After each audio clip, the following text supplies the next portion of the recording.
சோழ வானவில் அத்தியாயம் 12. மேலை சாளுக்கியத்தின் தென்பகுதியில் உள்ள தனது அரண்மனையில் அவசரமான சில முடிவுகளை எடுத்துக்கொண்டிருந்தான் விக்ரமாதித்தன். எதிரே அவனது தம்பியான ஜெயசிம்மனும் கடம்ப வேந்தனாகிய ஜெயகேசியும் தளபதி உபதளபதிகளும் அமர்ந்திருந்தனர். இன்னும் 15 நாட்களே உள்ளன போருக்கு. அதற்கு முன்பே கூட தாக்கினாலும் தாக்குவான் சோமேஸ்வரன். நமது படையின் நிலவரம் என்ன? கேட்டான் விக்ரமாதித்தன். அரசே, நேற்று வரை ஒரே சாளுக்கிய படையாக இருந்தது. இப்படி திடீரென்று பிரியும் என்று எவருமே எதிர்பார்க்கவில்லை. எண்ணிக்கையில் நமது தென்பகுதியில் இருக்கும் வீரர்களின் படை அளவு குறைவு. யானைப்படை முழுவதும் வடக்கிலேயே நிறுத்தி வைக்கப்பட்டிருந்ததால் நம்மிடம் இல்லை என்பதே உண்மை. நாட்டினை 2 பிரிவுகளாக பிரித்த அன்றே படைகளையும் பிரித்திருக்க வேண்டும். இப்படி ஒரு நிலை வரும் என்று நாம் எதிர்பார்க்காததும் ஒரு காரணம் என்றார் தளபதி வருத்தமாக. அப்படியாயின் சோமேஸ்வரனை எதிர்த்து வெற்றி பெற இயலாது தற்போது என்கிறீர்கள், அதுதானே? கேட்டான் விக்ரமாதித்தன்.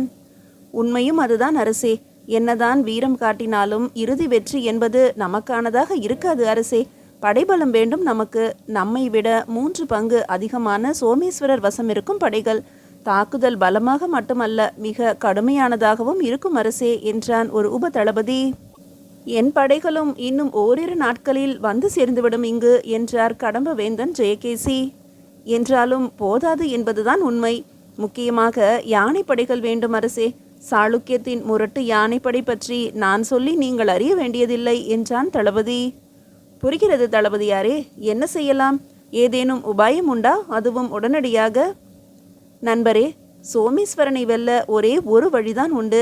ஆனால் அதற்கு நீங்கள் ஒப்புக்கொள்வீர்களா என்ற ஐயம்தான் எனக்கு உள்ளது என்றார் கடம்பவேந்தர் ஜெயகேசி. எதுவாயினும் சொல்லுங்கள். சோமேஸ்வரனின் வெறுப்பால் அவன் எடுத்திருக்கும் முரட்டு முடிவால் நம் சாளுக்கிய மக்கள் பாதிக்கப்பட்டுவிடக்கூடாது. அதற்காக எதையும் செய்ய நான் சித்தமாக இருக்கிறேன்.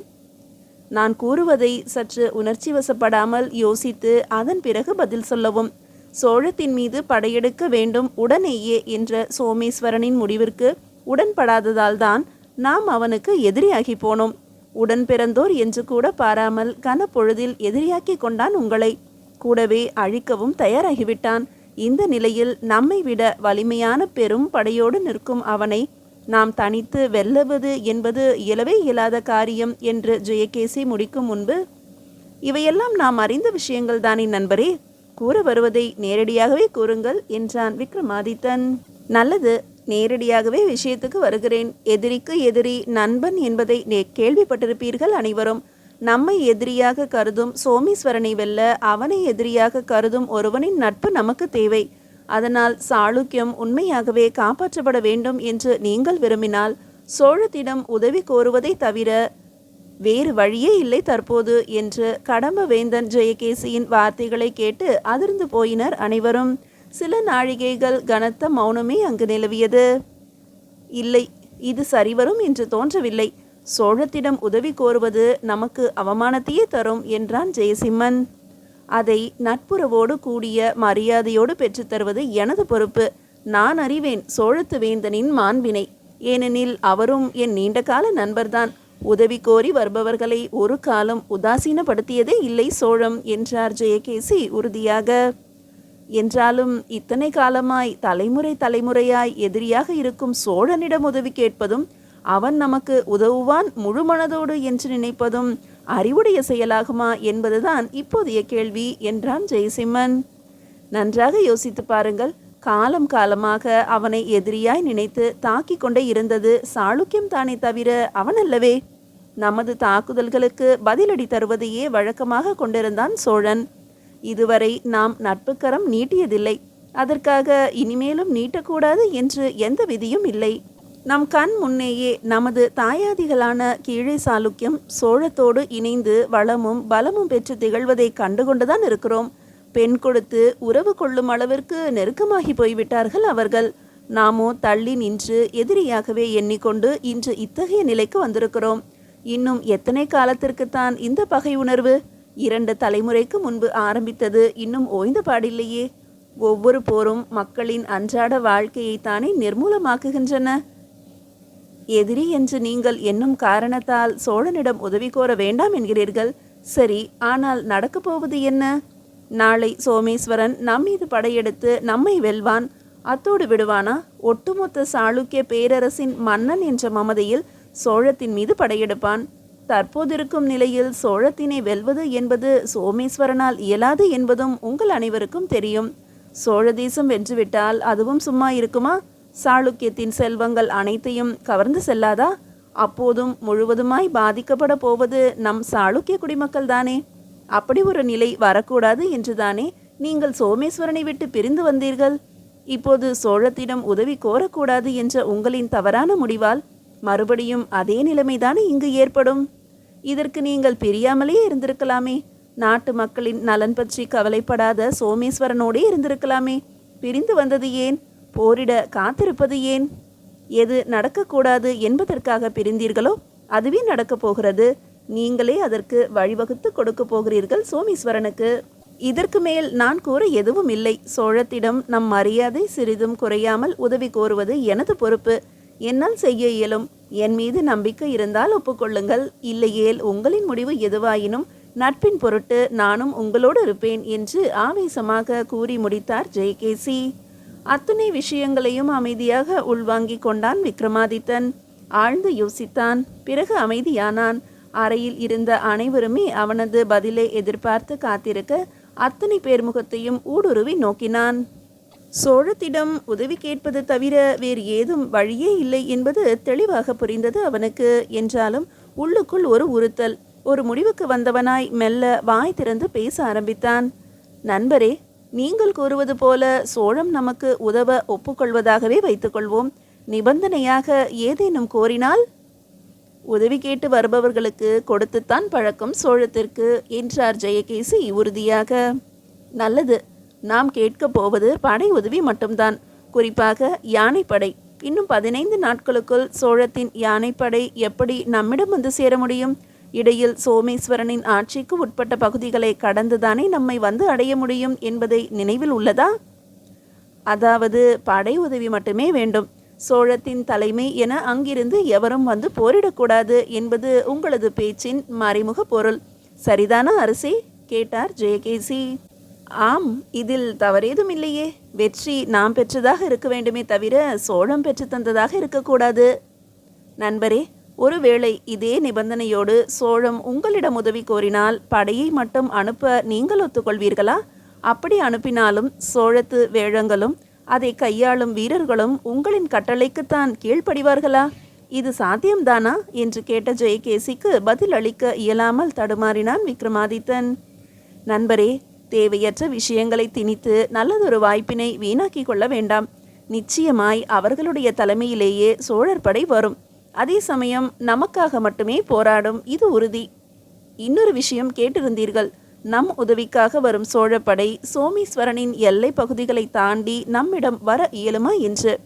இது மிகச் சரியான கேள்வி. ஆனால் இதற்கும் ஒரு வழி உண்டு. என்ன அது? பரபரப்பாக கேட்டான் விக்ரமாதித்தன். தம்மோடு உறவு கொண்ட கீழே சாளுக்கியம் எந்த ஒரு ஆபத்திற்கும் எக்காலத்திலும் உடன்படக்கூடாது என்பதற்காக சோழத்தின் ஒரு பெரும் படைப்பிரிவு அங்கே எந்நாளும் நிறுத்தப்பட்டுள்ளது. முக்கியமாக மேலை சாளுக்கியத்தால் எந்நேரமும் தாக்கப்படலாம் என்பதாலேயே இந்த பாதுகாப்பு. சோழத்திடம் உதவியாக அந்த படைகளை அனுப்பும்படி கேட்டால் அது நேராக நம் பகுதிக்குள் நுழையும். சோமேஸ்வரனின் எல்லையை தொட வேண்டிய அவசியமே இல்லை. இதில் இன்னொரு ஆதாயமும் நமக்கு உண்டு என்று கூறி நிறுத்தினார் ஜெயகேசி. அதையும் என்னவென்று கூறிவிடுங்களேன் என்று அவசரப்பட்டான் விக்ரமாதித்தன். ஒருவேளை நாம் கேட்டுக்கொண்டதற்கு இணங்க அந்த படையினை நமது உதவிக்காக அனுப்பினால் அதன் தலைமையினை வேங்கி நாட்டு அரசன் விஷ்ணுவர்தனன் தான் ஏற்பான். சோழத்தின் தளபதிகளோ அரசு சார்ந்தவர்களோ வரமாட்டார்கள் என்று புன்னகைத்தபடி கூறினார் ஜெயகேசி. இதை கேட்டவுடன் முகம் மலர்ந்தான் விக்ரமாதித்தன். அருமை நண்பரே, நீங்கள் கூறியபடி விஷ்ணுவர்தன் தலைமை ஏற்றால் நமக்கு எந்த ஒரு அவமரியாதையும் இருக்காது. உதவி என்பதாகவே போய்விடும். கீழே சாளுக்கியத்தவர்கள் நமது தாயாதிகள் தானே என்றோ ஒரு காலத்தில் பிரிந்தது. இந்த வாய்ப்பிலாவது இணையட்டுமே என்றான் விக்ரமாதித்தன். அப்படியாயின் சோழத்திடம் படை உதவி கேட்டு உங்களின் சார்பில் நாளை புறப்படவா? எவருக்காவது இதில் மறுப்பேதும் உண்டா? வேறு எவராவது செல்ல விரும்பினாலும் அல்லது என்னோடு வர விரும்பினாலும் எனக்கு சம்மதம்தான் என்றார் ஜெயகேசி. கடம்ப வேந்தரே, உங்கள் மீது எப்போதும் எங்களுக்கு நம்பிக்கை உண்டு. அதனால் நீங்களே சென்று வாருங்கள் என்றான் விக்ரமாதித்தன்.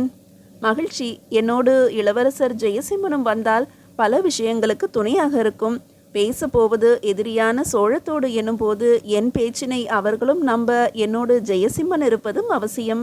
அதே போல நான் சரியாக பேசுகிறேனோ என்பதையும் கவனிக்க இங்கிருந்து ஒருவர் வரவேண்டியதும் முக்கியம் என்றார் ஜெயகேசி. புரிகிறது. எவர் மீதும் எவரும் ஐயம் கொள்ள தேவையில்லாத வகையில் உதவி கோரும் பேச்சுவார்த்தை நடக்க வேண்டும் என்று எதிர்பார்க்கிறீர்கள். நல்லதுதான், அப்படியே ஆகட்டும் என்று விக்ரமாதித்தன் தனது தம்பியின் பக்கம் திரும்பி, ஜெயசிம்மா, மிக முக்கியமானதொரு நிகழ்வுக்கு செல்கிறாய். ஒருவேளை நாளை ஏற்பட போகும் சோழ சாளுக்கிய நட்புறவிற்கு கூட இந்த நிகழ்வு ஒரு காரணமாக அமையலாம். எனவே தொலைநோக்கு பார்வையோடு அணுக வேண்டியது உன் கடமை. அதைவிட முக்கியம், நீ சந்திக்க போவது சோழத்தின் பேரரசரை என்பதை நினைவில் வைத்துக்கொள். வார்த்தைகளை மிகவும் கவனமாக கையாள வேண்டி வரும் என்றான் விக்ரமாதித்தன். அப்படி எதுவும் கவலைப்பட வேண்டியதில்லை நண்பரே. வீரராஜேந்திரர் களத்தில்தான் வேங்கை. நட்போடு பழகுவதில் சாதுவான பசுவை போன்றவர். அதிலும் நாம் உதவி கேட்டு போகிறோம் என்பதால் மிகுந்த மரியாதையோடு நடத்துவார். இது என் அனுபவத்தில் நான் கண்ட ஒன்று. நல்லது, நாளை இருவரும் புறப்படுங்கள். உதவ வரும் சோழ படையின் தலைமையினை வேங்கி நாட்டு விஷ்ணுவர்தன் ஏற்று வருவானாயின் இன்னும் சிறப்பாக இருக்கும். அதை நான் என் கோரிக்கையாகவே சோழ அரசரின் முன் வைக்கிறேன் அரசே என்று நம்பிக்கையோடு கூறினார் ஜெயகேசி. விக்ரமாதித்தரும் ஜெயகேசியும் ஆவலாய் எதிர்நோக்கி காத்திருந்த அந்த வேங்கி நாட்டு விஷ்ணுவர்தனனோ பல 100 மைல்களுக்கு அப்பால் கடலில் மிதந்து கொண்டிருக்கும் கலங்களின் முகப்பில் நின்று கொண்டு தனது மாமனான வீரராஜேந்திரருடன் கடாரத்து வீரர்களுக்கு விண்ணுலகம் செல்ல வழிகாட்டி கொண்டிருந்தான். மீதியை அடுத்த அத்தியாயத்தில் காணலாம். வரலாற்று தகவல். கிபி 1004 ஆரம்பித்து கிபி 1010 முடிவடைந்தது தஞ்சை பெரிய கோவிலின் கட்டுமான பணி என்கின்றனர் ஆய்வாளர்கள். பாண்டிய குலாசனி வளநாட்டு தஞ்சாவூர் கூற்றத்து தஞ்சாவூரில் யாம் எடுப்பித்த திருக்கற்றளி ராஜராஜேஸ்வரம் என்ற கல்வெட்டு வரிகள்தான் அடையாளம் காட்டின இதனை கட்டியவர் ராஜராஜர் என்பதை.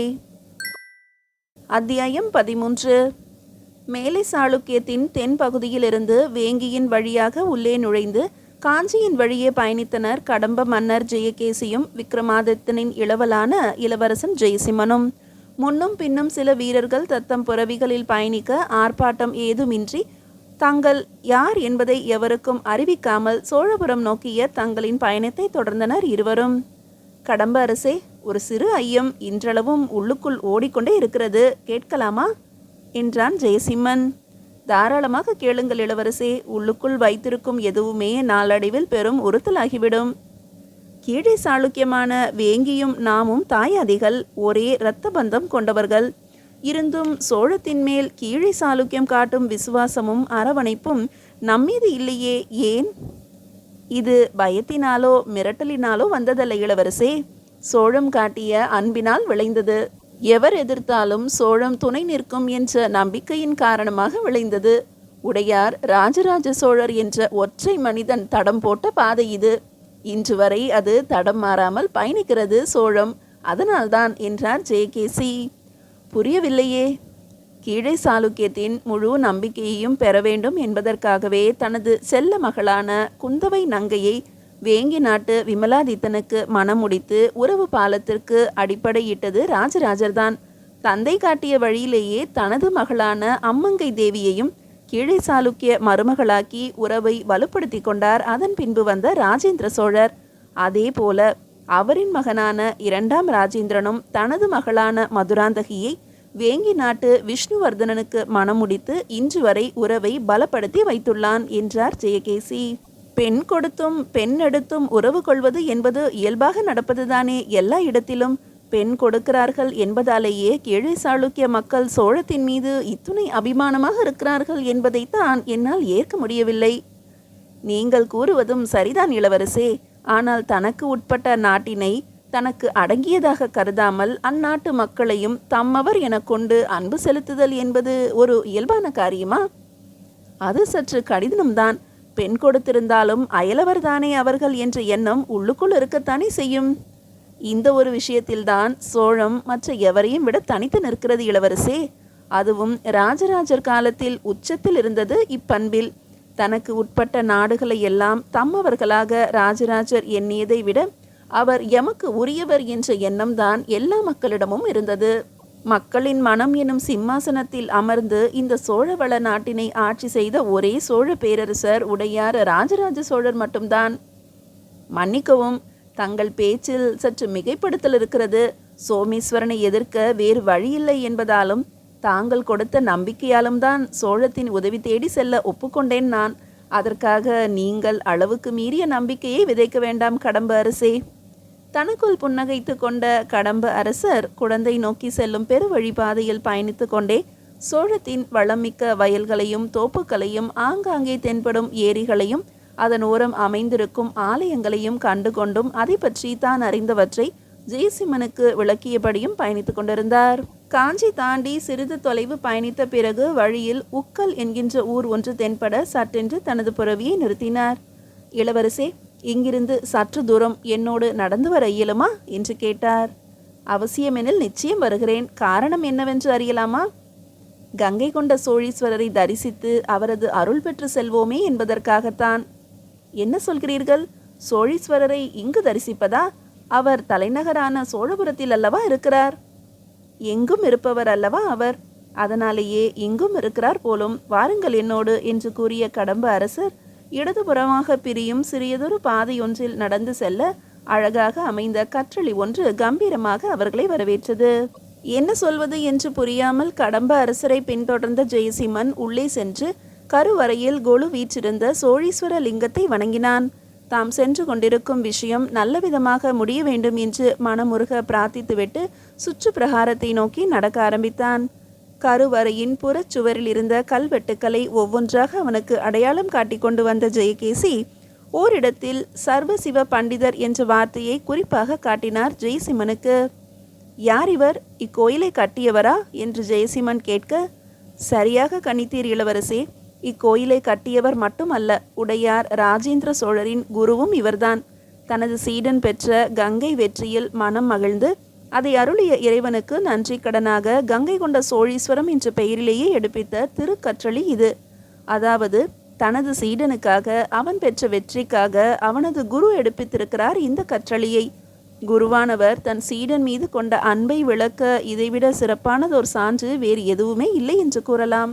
குருவின் இந்த அன்பில் மனம் மகிழ்ந்து சீடனும் ஏகப்பட்ட நிபந்தங்கள் தந்திருக்கிறார் இந்த கோவிலுக்கு. கங்கை கொண்ட சோழீஸ்வரர் என்னும் பெயரில் தலைநகரில் மிக பெரிய கற்றளி ஒன்றை தான் கட்டி கொண்டிருக்கும் போதே அதே பெயரில் இங்கு இதனை கட்டவும் அனுமதி அளித்திருக்கிறான் எனில் குரு மீது அவன் கொண்ட பக்தியின் அளவை எண்ணி பார்க்க முடிகிறதா உங்களால்? இதுதான் சோழ தேசம், இதுதான் சோழ மன்னர்களின் பாங்கு என்று கடம்ப அரசரின் வார்த்தைகள் உள்ளுக்குள் ஏதோ செய்தன ஜெயசிம்மனை. சரி, புறப்படலாமா என்று வெளியே நோக்கி நடந்தவனை ஈசனை பார்த்த கையோடு அருகில் இருக்கும் பெருமாளையும் பார்த்து விடலாமே. புவன மாணிக்க விஷ்ணு கிரகம் என்ற பெயருடைய திருமாலின் ஆலயமும் அருகில்தான் உள்ளது என்றார் ஜெயகேசி. இத்தனை தூரம் வந்துவிட்டோம், அவரையும் பார்த்து அருள் பெற்று விடுவோம் என்ற ஜெயசிம்மனின் வார்த்தைகளை ஆமோதித்து அவனோடு நடக்க ஆரம்பித்தார். புவன மாணிக்க விஷ்ணு கிரகத்தை தரிசித்துவிட்டு வெளியில் வந்த ஜெயசிம்மன் அக்கோயில் தோட்டம் முழுவதும் செழிப்பாக இருப்பதையும் மேடான பாறை நிலத்தில் அமைந்திருந்தாலும் சுற்றி இருக்கும் சிறு சிறு நிலங்கள் எல்லாம் வளமாக இருப்பதையும் கண்டான். இதற்கான நீர் வரத்து எங்கிருந்து வருகிறது என்று ஆராய்ந்த அவனது கண்ணில் பட்டது அந்த பெரிய கிணறு. அதனை நோக்கி நடந்தான் ஜெயசிம்மன். அந்த பெரிய கிணற்றிலிருந்து நீர் இறைக்கப்பட்டு கொண்டிருப்பதையும் அது பாறைகளின் இடைவெளி வழியே பாய்ந்து வாய்க்கால்களை நிறைத்து கொண்டு வயல்வெளிகளில் பாய்வதையும் கண்ட அவன் வேளாண்மைக்கும் நீர் மேலாண்மைக்கும் சோழ தேசம் கொடுத்திருந்த முக்கியத்துவத்தை புரிந்து கொண்டான். இத்தனை மேடானதொரு பாறை நிலப்பகுதியில் இவ்வளவு பெரிய கிணறு ஒன்றினை தோண்டி எடுத்து பயன்படுத்தப்பட்டிருக்கும் விதமே அலாதிதான் என்று எண்ணியவாறே அதனை விட்டு அகன்ற அவனை கை அசைத்து அழைத்தார் கடம்ப அரசர் ஜெயகேசி. கோயிலின் இடதுபுற சுற்றுச்சுவர் மூலையின் கீழ் பகுதியில் உள்ள ஒரு கல்வெட்டின் அருகே நின்று கொண்டிருந்தார் அவர். அவர் அருகே சென்ற ஜெயசிம்மன் அவர் கை காட்டியிருந்த இடத்தினை கவனித்தான். ஆரூரன் கண்ணன் என்ற எழுத்துக்கள் தென்பட்டன. ஓ, இவர்தான் இந்த கோயிலை கட்டியவரா? இவர் எந்த சோழ மன்னருக்கு குரு என்று கேலியாகவே கேட்டான். இல்லை இளவரசே, இவர் இந்த கோயிலை கட்டவில்லை. நீங்கள் ஆச்சரியமாக பார்த்து கொண்டிருந்த ராஜராஜ கிணற்றை வெட்டி அதனை பொதுமக்களின் பயன்பாட்டுக்கு தருவித்தவர். அது மட்டுமல்ல, ஆரூரன் கண்ணன் என்கின்ற இவர் எவருடைய குருவும் அல்ல, சோழத்தின் உயர் அதிகாரியும் அல்ல. ராஜராஜன் என்ற மன்னனின் சாதாரண பணிமகன்தான் இவர் என்ற கடம்ப அரசரின் வார்த்தைகள் தூக்கி வாரி போட்டன ஜெயசிம்மனை. என்ன, இது உண்மைதானா? ஒரு சாதாரண பணிமகன் செய்த காரியமா இது? எப்படி ஏற்பட்டது இந்த எண்ணம் அவனுக்கு? அதுவும் தன் பெயரில் இல்லாது தன் மன்னனின் பெயரால். ஒருவேளை இது அவனது சொந்த ஊரோ? அல்லது இதனை செய்வதற்காக மன்னரிடம் பொருள் உதவி ஏதேனும் பெற்றுக்கொண்டானோ? கேள்வி மேல் கேள்விகளாக அடுக்கினான் ஜெயசிம்மன். தங்களுக்கு சமயம் இருப்பின் இது எப்படி நடந்தது என்ற நிகழ்வினை அந்த ராஜராஜரின் காலத்திலேயே போய் பார்ப்போமா இளவரசே? அதற்கென்ன, தாராளமாக சொல்லுங்கள். புறவியில் பயணித்து கொண்டே இது பற்றி கேட்டுக்கொள்கிறேன் தங்களிடம். ஒரு பணிமகனுக்கு இத்தனை சமூக பொறுப்பா என்ற ஆர்வம் அதிகமாகிக் கொண்டே போகிறது. வாருங்கள், பேசிக்கொண்டே போவோம் என்று கூறிய ஜெயகேசி விரைந்து நடந்து புறவிகள் விட்டிருந்த இடத்தை அடைந்து தன் புறவி மீது தாவி ஏறினான். கடம்ப அரசரும் தம் புறவியில் ஏறிய பிறகு பயணிக்க ஆரம்பிக்க, இப்போது சொல்லுங்கள் அந்த பணிமகனின் கதையை என்றான் ஜெயசிம்மன். உடையார் ராஜராஜ சோழரின் காலத்தில் நடந்த அந்த நிகழ்வை கூற ஆரம்பித்தார் கடம்ப அரசர் ஜெயகேசி. அதனை அடுத்த அத்தியாயத்தில் காணலாம். வரலாற்று தகவல். பட்டத்து அரசி உலக மகாதேவியார் மற்றொரு மனைவி பஞ்சவன் மாதேவியார், அக்கா குந்தவை மாதேவியார், அவர்தம் கணவர் வந்தியத்தேவர், கிருஷ்ணன் ராமன் பிரம்மராயர், உலகளந்த ராஜராஜ மாராயன், ஈராயிரன் பல்லவரையன், தென்னவன் மூவேந்த வேளாளர், பாளூர் கிழவன், மதுராந்தக மூவேந்த வேளாளன் போன்றோர் ராஜராஜ சோழரோடு வாழ்ந்த முக்கியமானவர்களாக கல்வெட்டுக்களில் காணப்படுகிறார்கள். அத்தியாயம் 14. சோழ மண்டலத்து தென்கரை நித்த வினோத வளநாட்டு ஆவூர் கோற்றத்து ஆவூர் எனும் அழகிய ஊர் அது. வளநாடு என்னும் பெயருக்கு ஏற்றபடி 2 பேராறுகளுக்கு இடையில் வளமாய் அமைந்திருந்த ஊர். எப்புறம் நோக்கினும் பசுமை தாலாட்டி கொஞ்சிக் கொண்டிருந்தது அந்த ஊரை. ஆற்றின் நீர் வளமும் மண்ணின் செழுமையும் சுற்றி இருக்கும் அத்துணை நிலங்களையும் வளம் கொஞ்சம் வைத்திருந்தது. வேளாண் மக்கள் நிறைந்திருந்த ஊர். கம்மாளர்களும் நெசவாளர்களும் கூட ஊரின் வளமையை உழைப்பால் காத்து நின்ற ஊர். ஊரின் தலைவனாக அவன் அரசரின் பணியாளன். கூடவே நல்ல குணங்கள் நிறைந்த பண்பாளன். கண்ணன் ஆரூரன் என்பது அவன் பெயர். மெல்ல நடந்து கொண்டிருந்தான் ஆற்றின் கரையோரம் அருகில் இருக்கும் பசுபதீஸ்வரர் ஆலயத்தை நோக்கி. நாலாபுறமும் பார்வையை தவழவிட்டான். கரையோரம் நிறைந்திருந்த வேம்பு ஆலமரங்களின் ஊடே நுழைந்து தென்றல் பெண் குதூகலித்து வயல் நிறைத்து கொண்டிருந்தாள். வயல்களில் வரிசையாக அணிவகுத்து கொண்டிருந்த நாற்றங்கால் குழந்தைகளின் தலை தடவி உச்சி முகர்ந்து உறவாடி கலந்து சென்றதை உணர்ந்து செல்லமாய் குழந்தைகளும் சினுங்கியாட, மண்ணில் மனிதர்கானா சொர்க்கம் ஒன்று உண்டு எனில் அது சோழ தேசத்தின் விளைநிலங்களே என்பதை வாய்விட்டே அவள் கூற, நாங்களும் இங்குதான் இருக்கிறோம் என்பதாய் வாய்க்காலின் ஓரத்தில் பருவம் எய்திய பெண்களாக நாணத்தில் ஆடிக்கொண்டிருக்கும் மலர்களும் குரல் எழுப்ப, இந்த சொர்க்கத்தின் தேவதைகள் நீங்கள் என்றபடி அவற்றின் கன்னம் கிள்ளி சிகப்பேற விட்டுவிட்டு நடந்தால் தென்றல். பள்ளி விட்டு ஓடும் சிறு பெண் பிள்ளையாய் வாய்க்கால் நீர் துள்ளி குதித்து விரைந்து ஓட, என்னை முந்திவிட முடியுமா உன்னால் என்று நீரோடு சேர்ந்து கயல் மீன்களும் விரைந்தன. அத்துணை பேரையும் ஆதரவாக தோள் தொட்டு பசுபதீஸ்வரரை காண நடந்து கொண்டிருக்கும் கண்ணன் ஆரூரானின் சிகை கலைத்து அவனுக்கு முன்பேயே கருவறைக்கு நுழைந்தாள் தென்றல் பெண். உள்ளே நுழைந்தான் அவனும். வைத்த கண் இமைக்காமல் பசுபதீஸ்வரரையே பார்த்தபடி நின்றான். கூப்பிய கைகளை இறக்காமல், எம் இறைவனே, தென்னாடுடைய சிவனே, எங்கும் நீக்கமர நிறைந்திருக்கும் உம்மை உமது பிரம்மாண்டத்தை விஸ்வரூப தரிசனமாக்கி தஞ்சை தரணியில் பெரு உடையாராய் நிறுத்தியிருக்கிறார் எம் மாமன்னர். அவர் வாழ வேண்டுமையா. இன்னும் பல்லாண்டு வாழ்ந்து சோழத்தின் மாண்பை உலகறிய செய்ய வேண்டுமையா. சிம்மாசனத்தில் வீற்றிருந்த நாட்களை விட மக்களின் மனதிற்குள் வீற்றிருப்பதையே தம் கடமை என்று கருதும் எம் மாமன்னரின் நலத்தை காத்து அருளும் ஐயா. எத்தனையோ முடியரசர்கள் அவர் காலில் விழுந்திருக்க, பேரரசனாக வலம் வந்தும் உன் பாத கமலங்களை மட்டுமே தம் சிரசில் தாங்கும் மணிமுடியாக வேண்டும் எம் சிவபாத சேகரனுக்கு துணையாக இருமையா. எனக்கு எதுவும் வேண்டேன், எம் குடும்பத்துக்கு என்று எதுவும் வேண்டேன், எம் ஊருக்கு என்று எதுவும் வேண்டேன், எம் சோழத்திற்கு என்று எதுவும் வேண்டேன். அத்தனையும் கேட்காமலேயே அள்ளி தருவதற்கு எம் மாமன்னர் எமக்குண்டு. தனக்கென்று எதுவுமே வேண்டாது தம் மக்களுக்காகவே அனுதினமும் சிந்திக்கும் எம் மாமன்னரை காத்திருமையா. அது போதும் எங்களுக்கு.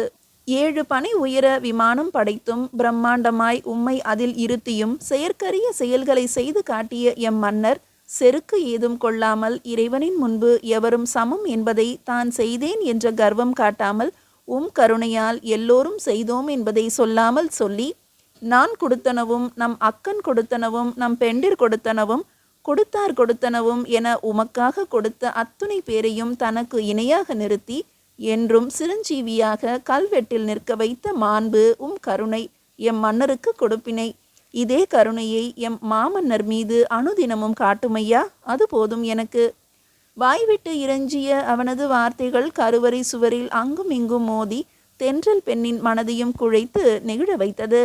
வழிந்து கொண்டிருக்கும் அவனது கண்ணீரை அவன் அறியாது அவன் மேல் படர்ந்து காய வைக்க முயற்சித்தாள் தென்றல் பெண். தாழவே முடியாத அன்பு அவளுக்குள்ளும் சுரக்க ஆரம்பித்தது. முட்டி மோதி அவன் சிகை கோதி முகம் தழுவி படரவிட்டாள் தன் அன்பை. அத்தனையையும் பார்த்து கொண்டிருந்த பசுபதீஸ்வரர் தனக்குள் மெல்லியதாக புன்னகைத்தார். அந்த மந்திர புன்னகை படர்ந்து சோழ மண்டலம் முழுவதையுமே குளுமையாக்கியது. பின் குறிப்பு: நித்த வினோத வளநாடு என்பது தஞ்சாவூர் தாலுகாவின் கீழ்ப்பகுதியும் பாபநாசம் தாலுகாவின் மேல் பகுதியும் மன்னார்குடி தாலுகாவின் வடபகுதியும் அடங்கிய நிலப்பரப்பு. ஆவூர் கூற்றம் என்பது அதில் அடங்கிய உட்பகுதி நாடுகளில் ஒன்று. ஆவூர் என்பது தற்போது தஞ்சை மாவட்டம் பாபநாசம் தாலுகாவில் பசுபதீஸ்வரம் என்னும் கோயிலை தன்னகத்தே கொண்ட தற்போதைய ஆவூர்தான். இது ஆவூர் கூற்றத்தின் தலைநகராக இருந்து வந்துள்ளது. இறைவனின் தரிசனம் முடித்த கையோடு நிறைந்த மனதோடு தன் இல்லம் நோக்கி நடந்தார் கண்ணன் ஆரூரன். வழிநெடுக தம் ஊரின் அழகையும் வளத்தையும் கள்ளம் கபடமற்ற தன் ஊர் மக்களின் அன்பையும் அனுபவித்தபடியே சென்று கொண்டிருந்தார். வணக்கம் கண்ணரே, எதிரே ஒரு குரல் கேட்க சட்டென்று கவனம் திரும்பியது. எதிரே அவனது பால்ய கால நண்பரும் தற்போது குடந்தையின் மதிக்கத்தக்க வணிகருள் ஒருவருமான செழியனார் தென்பட, வாருங்கள் நண்பரே, எப்போது வந்தீர்? அன்போடு நலம் விசாரித்தார் கண்ணன்.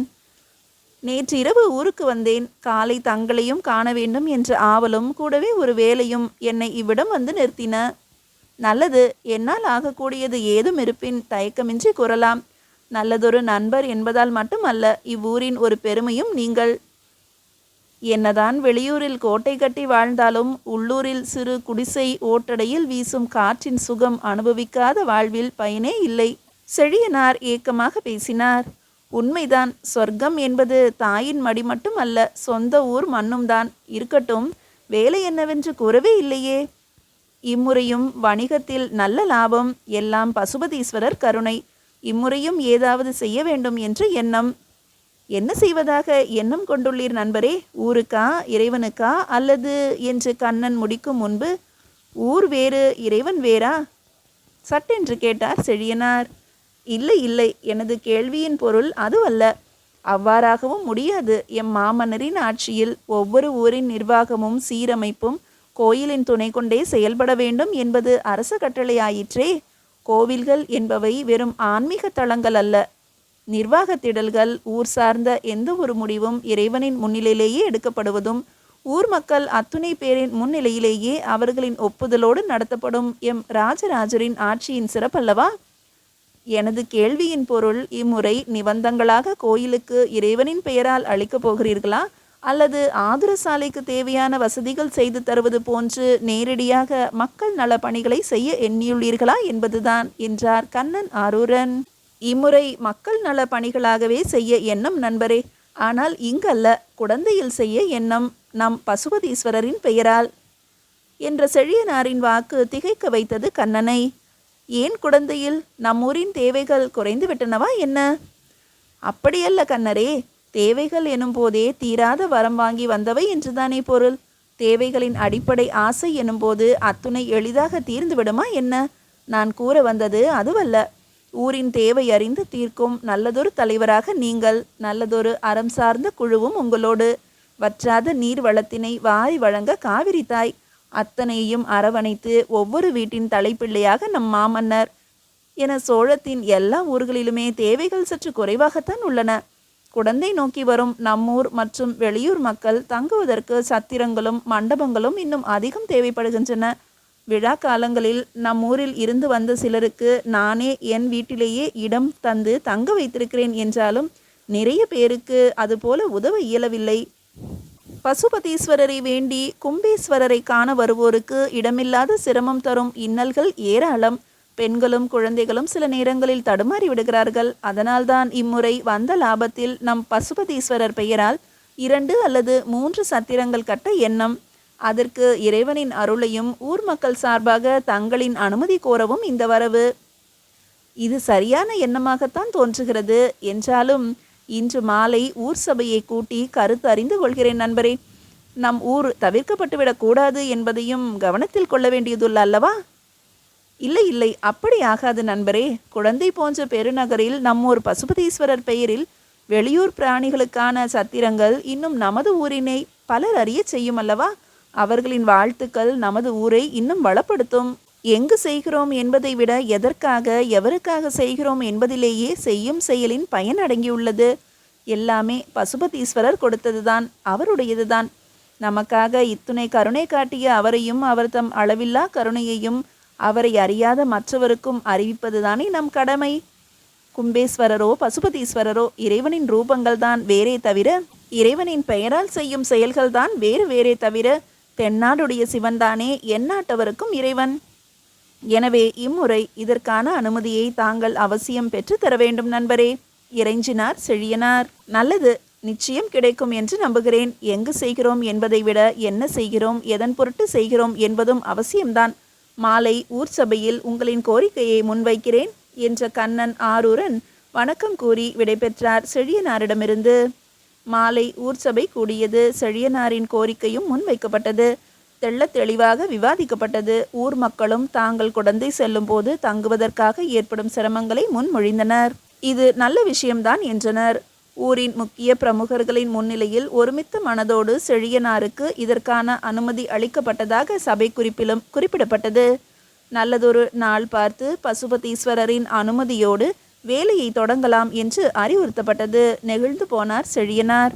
ஐயா, எனது வேண்டுகோளை ஏற்றதற்கும் அதிலுள்ள உண்மையை உணர்ந்ததற்கும் நன்றி. இம்முறையும் நான் நம் ஊருக்காக ஏதேனும் செய்ய வேண்டும் என்று விரும்புகிறேன். என்ன செய்ய வேண்டும் என்பதையும் இச்சபை அறிவுறுத்த வேண்டும் என்று கைகூப்பி வேண்டினார் செழியனார். இம்முறை ஏதும் வேண்டாம் செழியனாரே, உடனே பதிலளித்தார் ஊர் தலைவரான கண்ணன் ஆரூரன். ஏன், வழக்கமாக செய்பவன்தானே, இம்முறை ஏன் வேண்டாம்? ஏதேனும் தவறிழைத்து விட்டேனா? இல்லை இல்லை, தவறேதும் இல்லை. அதனால் தவறாகிவிடக் கூடாது என்பதற்காகவே இம்முறை வேண்டாம் என்கிறோம். புரியவில்லையே. இம்முறை குடந்தையில் சத்திரங்கள் கட்ட கோரிக்கை வைத்தீர்கள். நல்லதொரு காரியம், அதுவும் இறைவனின் பெயரால் என்பதால் ஊர் கூடி ஒப்புதல் அளித்தோம். நீங்களும் மனம் நெகிழ்ந்தீர். இப்போது ஊருக்கு ஏதாவது செய்ய வேண்டும் என்று கோரிக்கை வைக்கிறீர். இதை நாங்கள் அனுமதித்தால் முன் அனுமதித்த காரியத்திற்காக நீங்கள் தரும் கையூட்டாகவே இச்செயல் கருதப்படும். அதற்காகத்தான் இது என்பது போல ஆகிவிடும். இதை கொடுத்துத்தான் அதை செய்ய அனுமதி பெற்றீர்கள் என்ற எண்ணம் நாளை உங்களின் மனதிலும் தோன்றலாம். அதே போல எதற்காவது ஊர் சபை அனுமதி அளிக்க வேண்டுமெனில் கையூட்டாக வேறொன்றை கேட்க வேண்டும் என்ற எண்ணமும் நாளடைவில் எங்களிடம் தோன்றலாம். இரண்டுமே அறம் தவறாமல் நிர்வாகம் செய்யும் சோழத்திற்கு அழகல்ல. அதனால் உங்களது இக்கோரிக்கையை வேண்டாம் என்கிறோம். குடந்தையில் இம்முறை சத்திரங்கள் கட்டும் பணியினை தொடருங்கள். எம் இறை அருளால் நல்லவிதமாக முடியட்டும். அதன் பிறகு அடுத்த முறை உங்களது 2வது கோரிக்கையை பரிசீலிப்போம். ஆனால் நிச்சயமாக இப்போது அல்ல. தெளிவாகவும் சரியான புரிதலோடும் பேசிய கண்ணன் ஆரூரனை ஊரே வாழ்த்தியது. அதுதான் சரியான முடிவு என்று சபையும் ஆமோதித்தது. கண்ணனின் பேச்சிலிருந்த உண்மையை புரிந்து கொண்ட செழியனாரும் ஊர் சபையின் முடிவிற்கு சிரம் சாய்த்தார். சபையும் அத்தோடு கலைந்தது. இரவின் முதல் சாமம். தன் வீட்டு வாயில் திண்ணையில் அமர்ந்திருந்த கண்ணன் ஆரூரன் தன் வீடு நோக்கி செழியனார் வருவதை கவனித்தார்.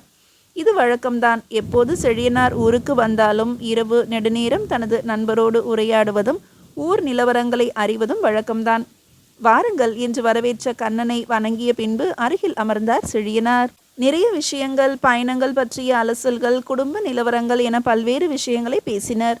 பழங்கதைகளை பேசி மகிழ்ந்தனர். தவறிக்கூட இருவரும் ஊர் சபை முன்பு நடந்த விஷயங்களை தங்கள் பேச்சில் கொண்டு வரவே இல்லை என்பதே அவர்களின் நட்புக்கு பெரும் சாட்சியாக இருந்தது. 2ஆம் ஜாமம் முடியும் வேளை செழியனார் விடைபெற்றார். சற்று தூரம் வரை அவரோடு சென்று வழி அனுப்பினார் கண்ணன். நண்பா, ஒரே ஒரு கேள்வி உன்னிடம், ஒரு நண்பனாக மட்டுமே என்று இழுத்தார் செழியனார். சொல்லுங்கள் என்றார் கண்ணன். எனது 2வது கோரிக்கையை, ஊருக்கு நான் ஏதாவது செய்ய வேண்டும் என்று எண்ணியதை நிராகரித்தது சிறப்பான விஷயம், மறுக்கவில்லை. ஆனால் அதை நிராகரிக்க வேண்டும் என்ற எண்ணம் உங்களுக்குள் எப்படி தோன்றியது?